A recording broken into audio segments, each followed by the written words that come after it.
દિવાળીના તહેવાર પર જામનગર મહાનગરપાલિકાની ફૂડ શાખા દ્વારા મીઠાઈ અને ફરસાણના નમૂના લેવામાં આવ્યા હતા। શહેરના સેન્ટ્રલ બેંક વિસ્તારમાં મીઠાઈ અને ફરસાણની દુકાનમાં ચેકિંગની કામગીરી શરૂ કરવામાં આવી હતી।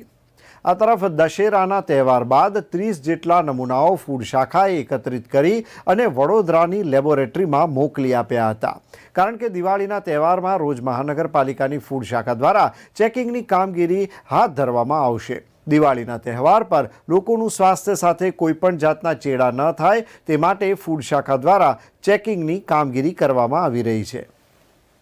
माननीय मुख्यमंत्री श्रीनी सूचना और माननीय जामनगर महानगरपालिका कमिश्नर साहेबना आदेश अनुसंधाने जामनगर शहर में लोगों ने सारो खोराक मળી रहे और दिवाळीना तहेवार अनुसंधाने मीठाड़ में भेड़सेड़ ने ई बधी बाबतों ध्यान राखवा शहरनी फूड शाखा द्वारा सतत दशेरा बादथी आ कामगीरी करवामां आवी रही है। आज रोज शहरना सेंट्रल बैंक विस्तार में आवेली मीठाई फरसाणनी दुकानोमांथी आ रीते फूडना नमूना लेवानी कार्यवाही चालू है। अने आ अगाऊ पण अमे मीठाई फरसाण अने रो मटेरियलना नमूना लेवानी कार्यवाही करी है।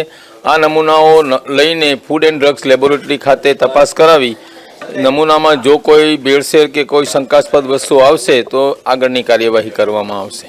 ओछामां ओछा 30 जेटला नमूना अमारा द्वारा लेवामां आव्या छे सर्वेलन्स अने एन्फोर्समेंट।